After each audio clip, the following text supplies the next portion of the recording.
When you hear the word crime, what do you think of? If you're like me, you think of violence, robberies, drugs, the usual stuff. I think people mostly assume that violence is a common form of crime, and I think that's because the media sensationalize violence as something that will be, grabbing viewers, grabbing attention, but violence is actually really quite rare, especially in Australia. So if violence is so rare, why are our prisons still mostly made up of people who have committed violent crimes? The most common offences for prisoners are assault and violent charges, illicit drug use, sexual assault and unlawful entry. What's really interesting about that, I think, as a factoid, is that we're much more likely to be victimized through cyber crimes and through technologically mediated crimes than we are through these more rare events. And yet we don't see large numbers of prisoners who have engaged in those kind of activities because they're notoriously difficult to find and prosecute. In 2017 in Australia, there were over 170,000 unlawful entries with intent, or burglaries. Compare this to over 6 million reported cases of cybercrime on online Australian shoppers, costing over $2.3 billion. And that doesn't include many other facets of cybercrime like identity theft and cyber attacks. Yet I don't really hear much about it, even though I'm far more likely to be a victim of cybercrime. There has to be more to crime than what we see and hear on the news. We really have to accept that there's going to be a degree of crime in every community and every society, and the best that we can do is try to develop policies and practices that are going to prevent as much harm as we possibly can.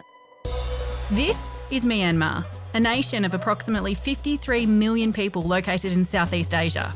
Under strict government laws, access to the internet was quite rare. First installed in 2000, the internet was heavily regulated until a recent relaxation of laws opened up access to more and more of the population. Great, right? Well, internet use comes with a whole bunch of other problems that a non-internet savvy nation aren't exactly ready for. This is Lennon Chang, a lecturer in criminology at Monash University and an expert in cybercrime. Lennon, together with the governments of Myanmar and Australia, recently launched a campaign to raise awareness of cyber safety in Myanmar. The issue what I discovered in the past few years is that because of the development of the internet so quick, people get involved start to use the internet within a very short period of time. They have no idea about cybersecurity. They have no cybersecurity awareness. The campaign Lennon and his team have been working on uses culturally relevant comics in a series of videos and online publications that tackle various cyber safety topics. Together with the comics, the campaign also provided training to university students to take the lead in Myanmar on future cybersecurity projects. It's not about us anymore. It's not only about Australia anymore. It's about how we protect the region, how we protect the cyberspace as a whole. The truth is, we are now more than ever connected on a global level, and that includes crime. Crimes are getting more and more complex, and opportunities to commit crime are increasing. And so we have to be innovative in our understanding of crime and also how we respond to it. So what do? Shouldn't we just lock everyone up? That works, right? It just doesn't work. And it's better for us to get smarter about crime and smarter about preventing crime and to be in tune with what's really happening and to respond to those situations with facts and logic. When we're studying criminology, it's actually about giving students the tools to understand and critique what is occurring now and what impact the responses to crime have, but also giving students the awareness that as it's evolving, they have these skills to deal with it as it's evolving. So it's not just about one particular piece of content, they're actually understanding that it's broader and that they can apply that knowledge in different ways. So what can I do with a criminology degree?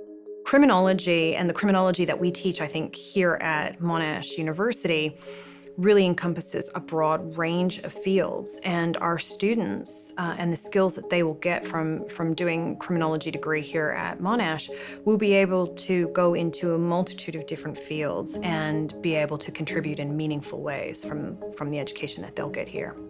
Using innovative, state-of-the-art approaches to teaching and learning, criminology students will acquire a deep understanding of the complexity of social problems and the role and responsibilities of governing organisations in responding to these problems, and be able to apply this knowledge in a rapidly changing and ever-increasing globalised society. When the students start, it just blows their mind. When they start, they can critique what's going on, and they really, to have that deep understanding about what's going on and being able to interrogate why things are happening and why things are presented in the way they are.